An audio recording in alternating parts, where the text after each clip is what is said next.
Filmează. Filmează. Asta e mai fain așa. Mă, ia mă, las mâna, hai mă, Oana, mă.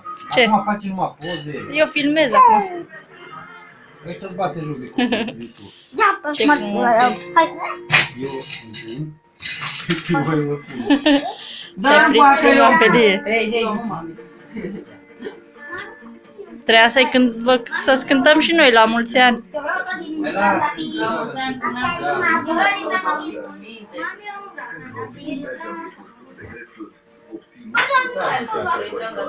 Uite, acum poți să-i zici la mulți ani că filmează. Dar acum filmezi. Care ești nesimțit? Da. Atunci de mie trandafiri. Ia la fete, trandafirul și voi vezi. Așa trebuia, noi fetele trandafirul.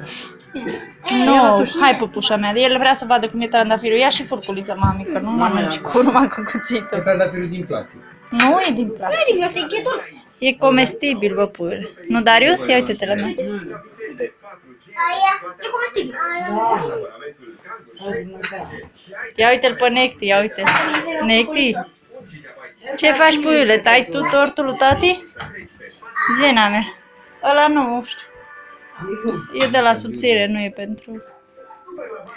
Dar tu cum eu filmez, că nu are memorie. N-are? A, nu, gata. Poftă mare la La mulți tortule. ani, Gheorghe. Ieri trebuia să vezi. Gheorghiță. Trebuia să- Dar nu ți-am zis la telefon, băiatul. Da, l-o sunat pe taică să și eu zic. Luci, ce ai, mai? Nervișor? Ia uite-l cât e de mic, a plecat, ai văzut? Ce fain arată înăuntru, nu? E numai ciocolată. Nu. Ce mișto. Mulțumesc, eu nu. Ia, Hai să mă să le dau eu la mănâncă copii. poți, ia. Adică numai gust, atâta. Ca să nu... Mulți ani trăiască, cine să trăiască. Luci să trăiască.